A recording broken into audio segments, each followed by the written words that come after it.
Assalamualaikum warahmatullahi wabarakatuh. Bismillah, alhamdulillah, assalatu wassalamu ala rasulillah wa ala alihi wa ashabihi wa man tabi'ahum ila yaumil qiyamah amma ba'du. Qala al-muallif rahimahullahu ta'ala wa qala Ali ibnu Abi Thalhah an Ibni Abbas qala, berkata Ali bin Abi Thalhah dari Ibnu Abbas menceritakan, kana al-muslimuna fi syahri Ramadhana idza shallul isya'a hurima alaihim an-nisa wat ta'am ila misliha minal qabilah. Dahulu orang-orang Islam ketika bulan Ramadan, di saat mereka sudah sholat isya, maka saat itulah diharamkan, ya, istri-istri diharamkan makan dan minum, ya, sebagaimana diharamkannya, ya, ketika berpuasa, karena itu mulai berpuasa, ya, minal qabilah, dari malam berikutnya. Jadi sampai pada maghrib nanti mereka ini sudah tidak boleh, ya, melakukan hal-hal yang dilarang karena sudah dianggap berpuasa. Sehingga ketika itu terjadi seperti yang kita sampaikan kemarin, jadi ada pelanggaran, ya, yang karena mereka tidak mampu menahan nafsu dan itu dirasa memang sangat berat. Bahkan diceritakan ada sahabat Nabi, itu namanya Qais, ya, Qais bin Sirmah Al-Ansori juga punya kasus dalam masalah ini, yaitu ketika waktu berbuka, ya, ia tidur sebelum makan, ya, karena saking lelahnya bekerja seharian, pas waktu berbuka dia malah tidur sebelum berbuka atau sebelum makan, sama sekali tidak makan.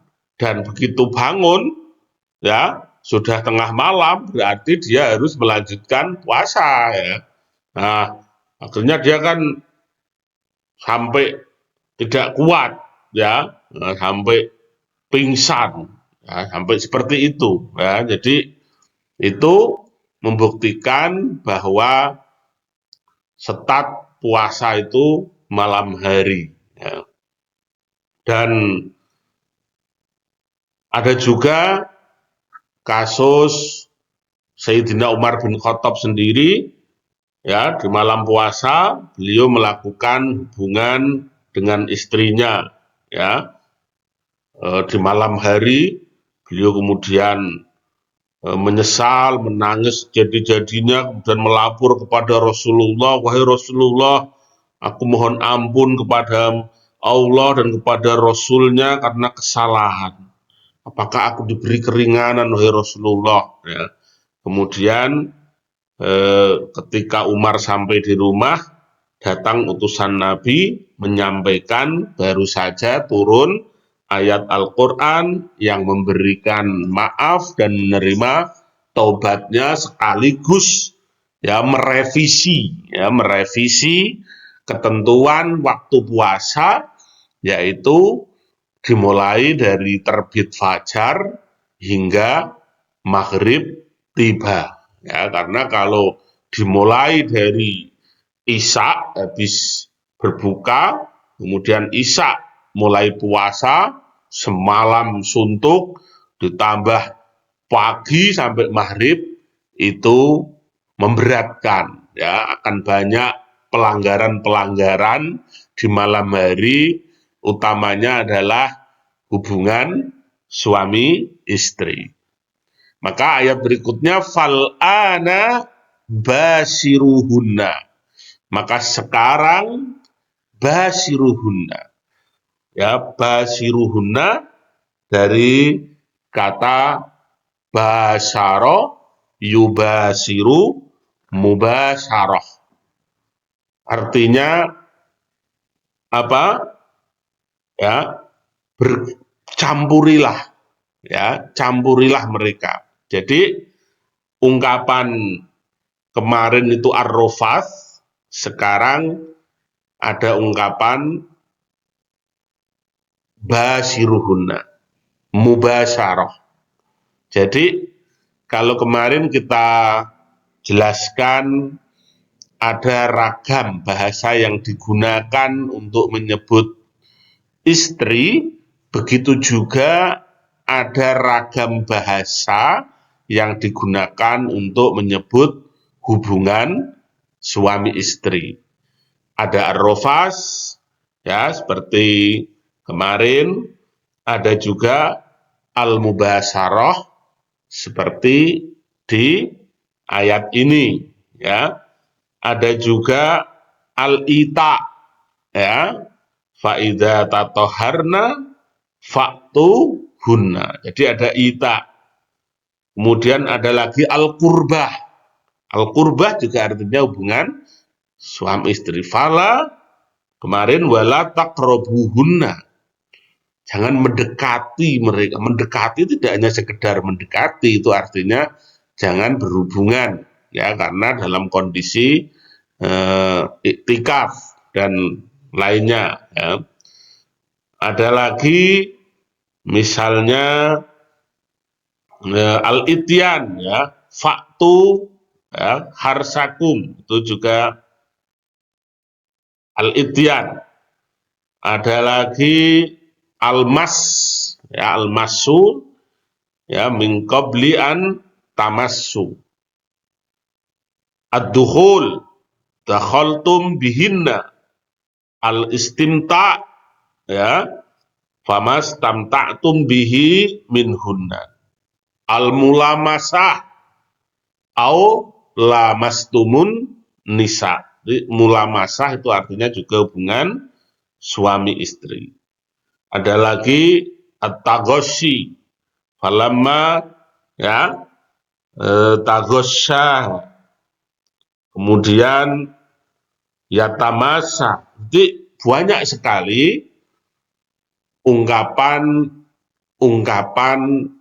hubungan suami istri, ya, yang itu menunjukkan bahwa ini adalah hubungan-hubungan yang bersifat natural, yang merupakan kebutuhan biologis sebagaimana kebutuhan makan dan minum, dan saking itu menjadi kebutuhan pokok bagi suami istri, maka bahasanya dibuat Al-Quran dengan beragam.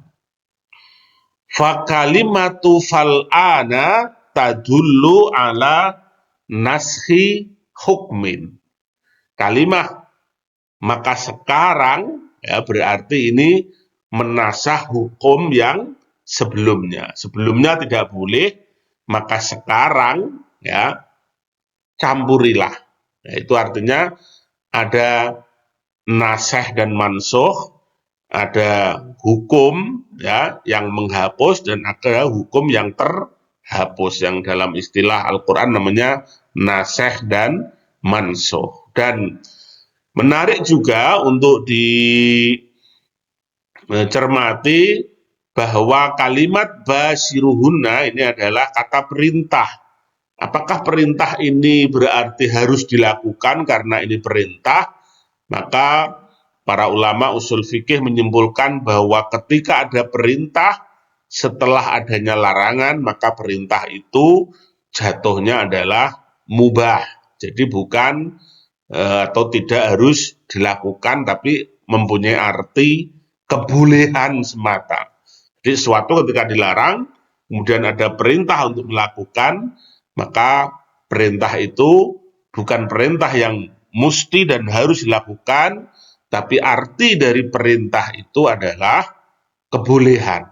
Dan banyak ayat-ayat Al-Quran yang menjelaskan tentang itu, ya, tentang adanya perintah setelah larangan. Yang populer di dalam hadis Nabi juga ada, misalnya kuntu nahaitukum an ziyaratil kubur. Dahulu aku melarang kalian untuk berziarah kubur. Fazuruha, maka berziarahlah kalian. Ya, ini perintah.